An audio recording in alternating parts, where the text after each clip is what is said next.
But we begin our second hour today in Nevada with the winners and losers of the first Democratic presidential debate of the 2016 race. Welcome to Happening Now. I'm John Scott. Hi, everybody. I'm Jenna Lee, and there is no rest for the weary today as the candidates are back on the trail after facing off for the first time in Las Vegas. Here's a sample of some of the best remarks from last night.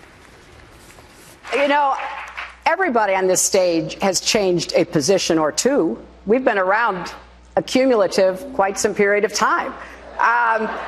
You know, we know that if you are learning, you're going to change your position. I never took a position on Keystone until I took a position on Keystone. I'm very proud that over my almost 30 years of public service, I have had no scandals. I've always been honest. I have the courage to take the long-term view, and I've shown good judgment. I have high ethical standards. To the unelected authoritarian government of China, you do not own the South China Sea. You do not have the right to conduct cyber warfare against tens of millions of American citizens. And in a Webb administration, we will do something about that. We need new leadership, and we need action. The sort of action that will actually make wages go up again for all American families. Our economy isn't money, it's people. It's all of our people. Let me say something that may not be great politics, but I think the Secretary is right. And that is that the American people are sick and tired of hearing about your damn emails. Thank you. Me too. Me too. You know? That might be the quote of the night as you see Hillary Clinton looking very happy after that statement by Bernie Sanders. Hillary Clinton, by the way, is set to make remarks before a union group later this afternoon in nearby Henderson, Nevada. It's a very important state in the elections, as you know. Our chief White House correspondent Ed Henry joins us live from there with the very latest. Hi, Ed.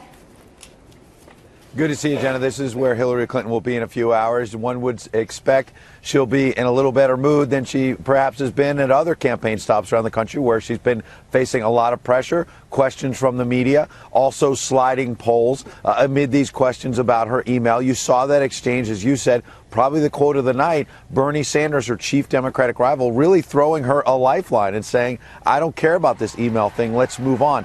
That works in a Democratic primary, perhaps, where the majority of Democratic primary voters, even if they have doubts about Hillary Clinton's candidacy, nonetheless are tired of what they believe to be a Republican-generated attacks.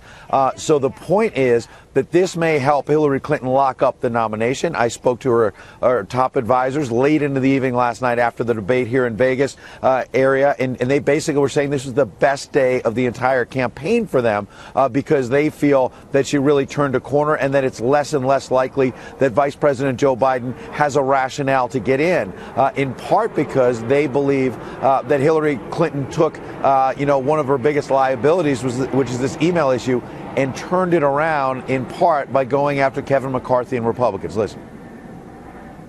Let's just take a minute here and point out that this committee is basically an arm of the Republican National Committee. It is a partisan vehicle, as admitted by the House Republican Majority Leader, Mr. McCarthy, to drive down my poll numbers. Big surprise. And that's what they have attempted to do. I am still standing.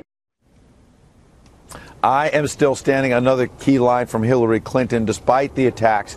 Interesting, though, again, this may help her lock up the nomination. But those questions, just pushing back on the Benghazi committee with that claim of partisanship, is not going to resonate necessarily with Republicans and independent voters in a general election. On top of that, she doubled down on some of the flip-flops to the left that, again, help her lock up the nomination, may make it a lot more difficult for her in a general election. As for Vice President Joe Biden, as you saw in the Fox poll this week, he does better than Hillary Clinton in head-to-head matchups with Republicans. Just in the last few moments, Joe Biden at the White House has commented and said he's proud of all of the candidates. I think they all did a good job. Interesting, he ended by saying we have to make America better. Sounds a little bit like a twist on Donald Trump's Make America Better Again. Joe Biden saying we have to make America better. It's already good. Make it better. Is that an opening for him to say that's his rationale for running? The Clinton camp this morning, I tell you, they think he does not have a rationale to run, Jenna. Interesting. We'll see what happens next. And he might need a new line, right, Ed? I mean, it's hard. You can't copy Donald Trump if you're a new Democratic candidate, no, right? I mean, come on. Absolutely. We got to come up with something, right? Thank you very much. We'll watch it.